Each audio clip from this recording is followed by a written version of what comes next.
Transcendence. Chapter 9. Within and Without.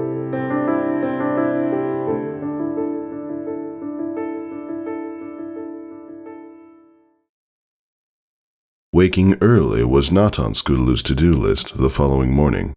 The magnificence of dreamland and the warmth of her sheets were top priority, and she would have stayed if not for an odd sense of wakefulness. The first thing she saw was her nightstand, dimly lit by a not-quite-risen sun. She rolled over to look out the window. A light fog hazed her side of the house across the street. Scootaloo rolled back over and shut her eyes to return to the rocket ship she and the other crusaders had built to explore the far reaches of space, but her mind refused to slumber. She sat up and sighed.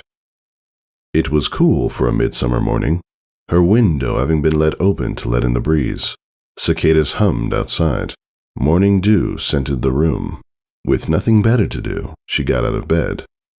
The hallway was warmer than her room, and had a stuffier smell to it.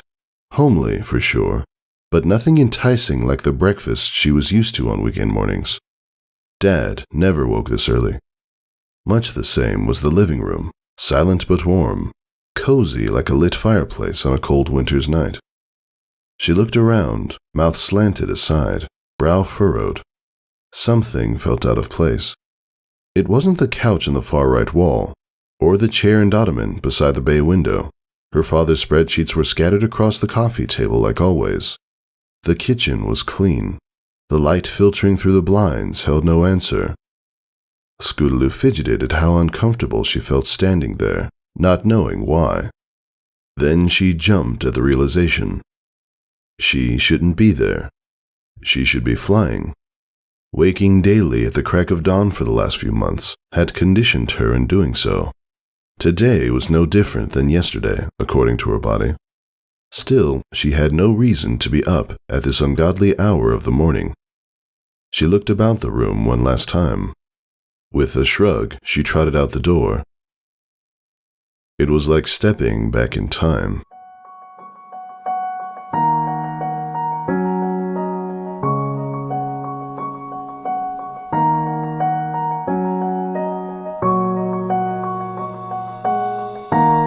The cicadas apparently realized she had come outside, and redoubled their efforts from their hiding places in the grass and bushes.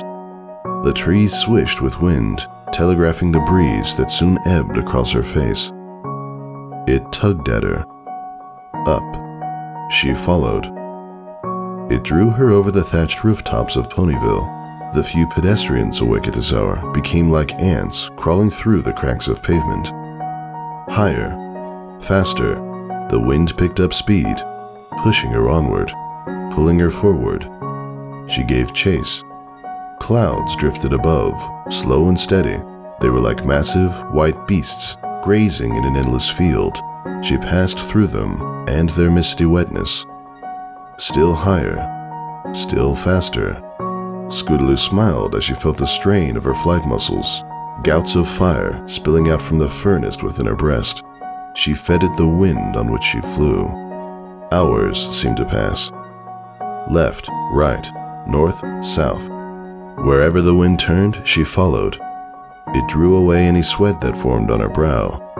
Scootaloo grinned, pursuing its twists and turns and spirals and dives and climbs, ever nipping at its heels. The fires burned like rivers of lava through her veins. She laughed. Full-bellied, eyes closed, wholeheartedly. She opened her eyes, and she came to a stop. A great mountain spired up from the distant earth like the finger of a god that had forged it. Its peak was a flat, rocky plateau. Scootaloo landed. Despite the altitude, all was calm. Jagged peaks reached above the far end of the plateau. Out in the distance, Ponyville sat like a mote of dust on the landscape. Always keep your cool. She looked down at the dirt beneath her. Hooves smaller than hers had scraped across it, off the edge. Rhythm and efficiency. Mountains squatted in the distant blue, beyond the unending scrawl of myriad greens that led to the mountain slate gray, far, far below. Have fun! The ledge swallowed her. Downward she fell, through the roaring and tearing wind. The world smeared at the corners of her sight. Death rose with open maw to meet her, yet she remained calm, every muscle relaxed as if asleep. She closed her eyes. She was at peace. Slowly, her wings opened and her body narrowed. She pulled her head back to feel the wind cut against her chin. Her body followed, and her feathers were spread wide. The wind quieted. Breaths, soft and full, counted the lifetimes as she drifted through the clouds, enthralled by the crisp open air. Only after an eternity did she open her eyes. The world lay bare, its grasslands and meadows and forests and rivers to her, its faraway mountains and distant clouds. Ponyville, Canterlot, Equestria. A long-forgotten path sitting hidden among a forest came into sight. She landed upon it and turned toward the mountain. It stood alone, as did she. And she smiled.